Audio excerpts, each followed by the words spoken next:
this next guest of mine is really a fascinating lady. She is someone who has been involved commercially in, you might call it the aroma business. Someone who has been involved doing marketing and establishing different fragrances and aromas for commercial use. Perfumes by none other than Beyonce, Halle Berry, Cecil Dion, and some others. She harkens originally from the Midwest, from Arkansas. She has a childhood of memories. Now, when you think of aroma and the memories that they elicit, there's a real connection.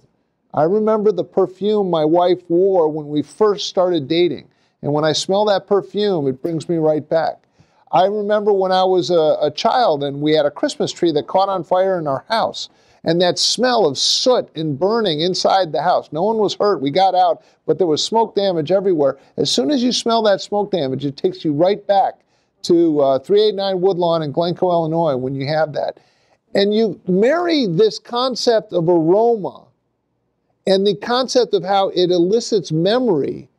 And then my next guest has instituted that with some senior citizens that are suffering from dementia and Alzheimer's. And she has this incredible therapy that assists and at least helps with those. And so I'm so delighted to have Ruth Sutcliffe join us. Thank you for having me. Did any of that make sense that I said? Yes, did it capture it? It was beautifully said. And what was the perfume your wife wore? I don't know the name, but I know the smell. Okay. And if you smell it again, you'll know. I can definitely remember it, and it's good. As I recall, it was expensive.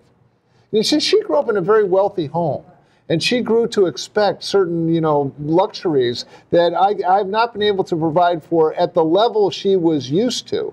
But it's lasted 35 years, so I figure, Does she still wear the same fragrance? She does from time to time, but it's very expensive, as I recall. That's okay. Joy, maybe. That, I think it is Joy. Is it Joy? My wife is ignoring me. It's all good. But anyway, so tell me about what you do. And first of all, what is Beyonce like in person? Beyonce is wonderful. She's gorgeous, very petite.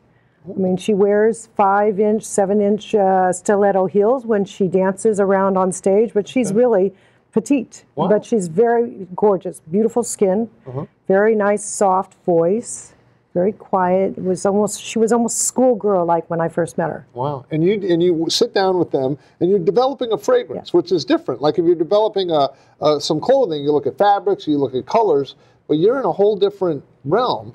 That must be interesting. It is. I mean, basically what I do is I sit next to whoever it is, Celine Dion, Beyonce, Katy Perry, and I go through a whole list of dropping smells. names like it's something. Yes, of course. Katy Perry, we had lunch yesterday. I go through a whole, a collection of smells to just try to analyze what smells they like. And then I try to incorporate those smells in some of the perfumes that we developed. Okay, well, great. Well, now tell me, if you can, just walk me through how you got involved with Alzheimer's. And I know you're not like a medical practitioner of Alzheimer's therapy. I realize that, this isn't like something you've written a PhD on. But how did that come about, and what have you seen? What has the response been when you're dealing with people that are suffering from memory loss? Well, I have a personal story, basically. My mother had dementia and died last year from complications of dementia, and my mother-in-law has Alzheimer's. And my mother-in-law lived with us up until last year, and while I was going into the city to work, I would often come back and ask Evelyn, can you smell this? What do you think about this smell? And she could not smell very well. I mean, she did not have a sense of smell. And I started having these brainstorms as far as, wouldn't it be wonderful if I could bring back her sense of smell, or at least stimulate that part of the brain that is where the sense of smell is housed, which is the limbic system.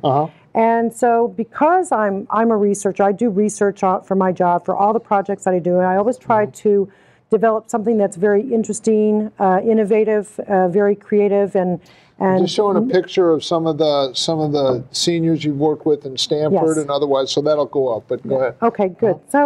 So I started having these brainstorms about, wouldn't it be wonderful if I could do something for these people who are losing their sense of smell? I wanted to bring. Oh yes, that's at River House.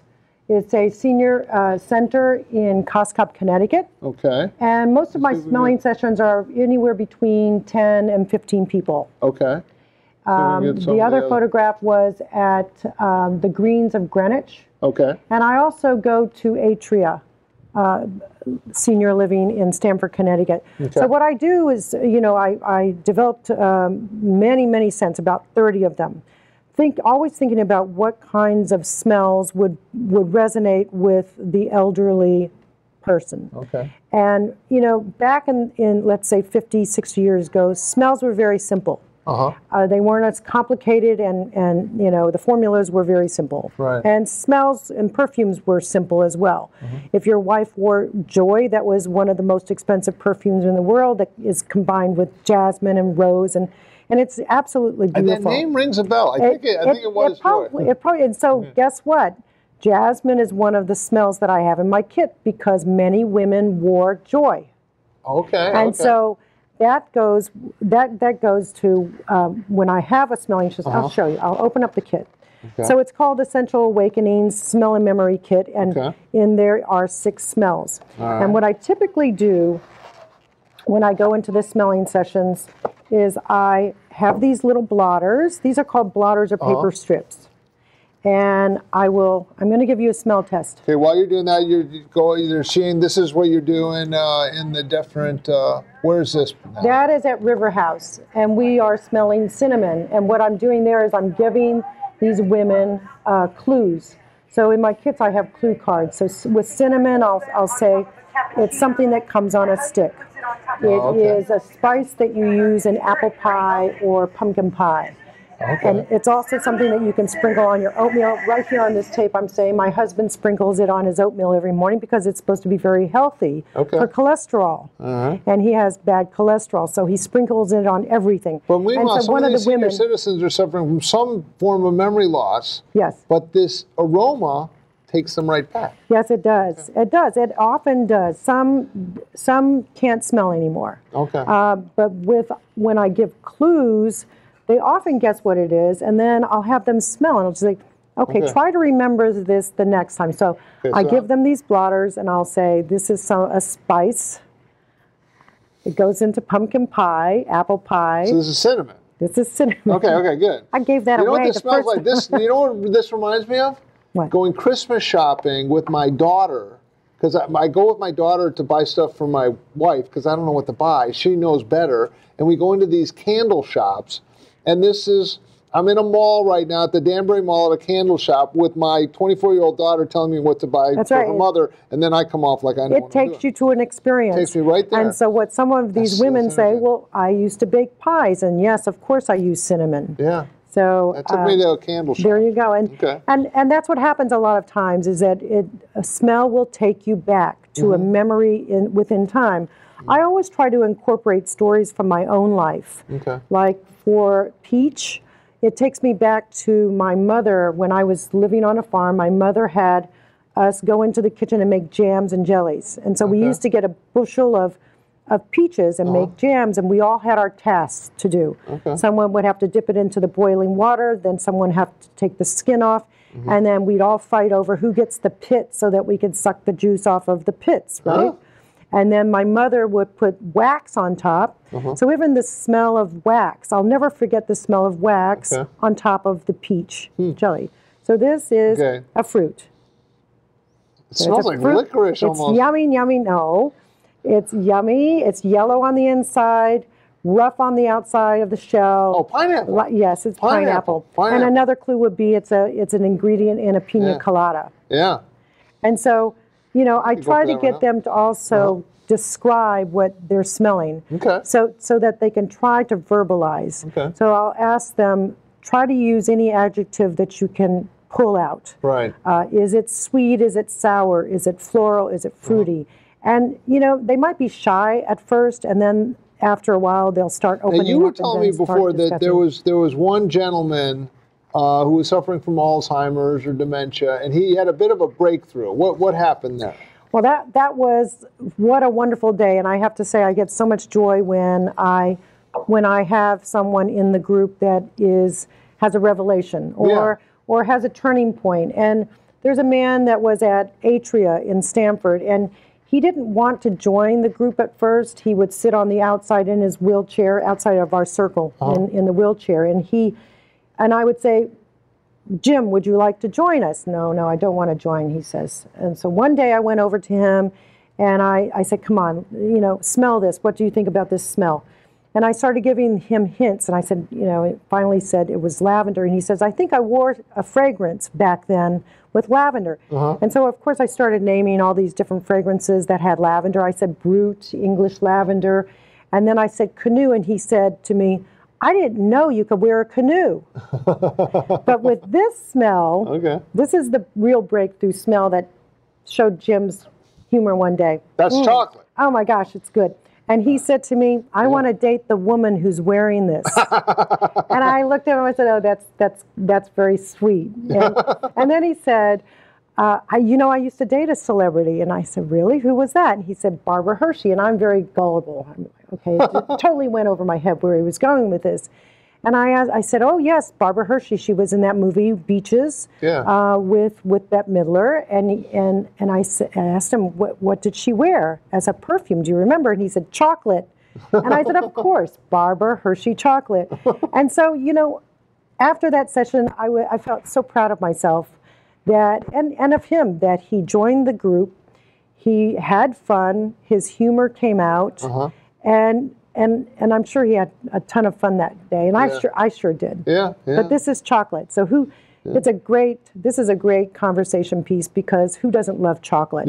And chocolate is universal. This is almost like the baking chocolate. Like when you think of baking, that darker cocoa chocolate. Dark chocolate. It's not the milk chocolate. It's dark chocolate. And I wanted dark chocolate because universally, more people eat dark chocolate than the milk chocolate. We might I'm a milk chocolate guy, so I don't understand that. But okay. Well, in Europe, it's mostly dark chocolate, in other parts of the world. But chocolate is a huge conversation piece because it is global. I don't know one country that doesn't eat chocolate. Okay, so now the name of the company or the firm is the Scent Guru Group. We can't say that .com because this is non-commercial. True. So we're not selling anything here, but if one was to Google the Scent Guru Group, they might find more information about what you're doing. They will find me. And people and this thing with Alzheimer's is quite, big word, ubiquitous. That means everywhere. But I really sense that it's a prevailing problem with an aging population that we have. And I just think it's such a neat intersection between what you do with aromatherapy and how that can trigger memories that are fleeting at this point. There's more than 5.5 million people with Alzheimer's, and it's going to grow. And if you think about it, the baby boomers, we're up there. I'm a baby boomer myself. It's going to be a flip of a pyramid, really. There's going to be more baby boomers than there are newborns. And it's an extremely expensive disease, and according to Alzheimer's.org, there are more than 18 million people who are taking care of their parents, their loved ones, and they're unpaid. And you can imagine the health care costs for people with Alzheimer's. It's extremely expensive, and it's only going to get higher. So with all the research that's going on, hopefully they can find a cure for Alzheimer's.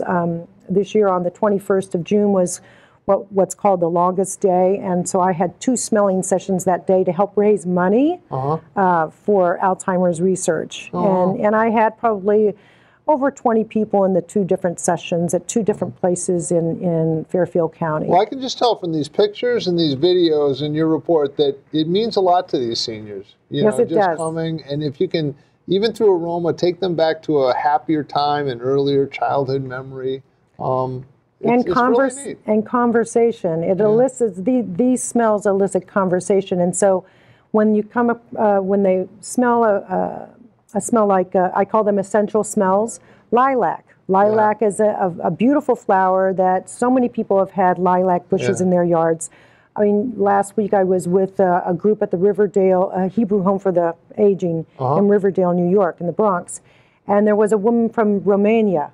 And I had probably about 15 people in that group, and everybody started talking about lilac when I showed them lilac. They wanted to talk about it. It's so distinct. Takes them back to the, it's very distinct. It takes me right back to my childhood home in the back. We had a lilac bush that was so big, I could climb it like you'd climb a tree. There you go. It was like a big land, and I remember that smell.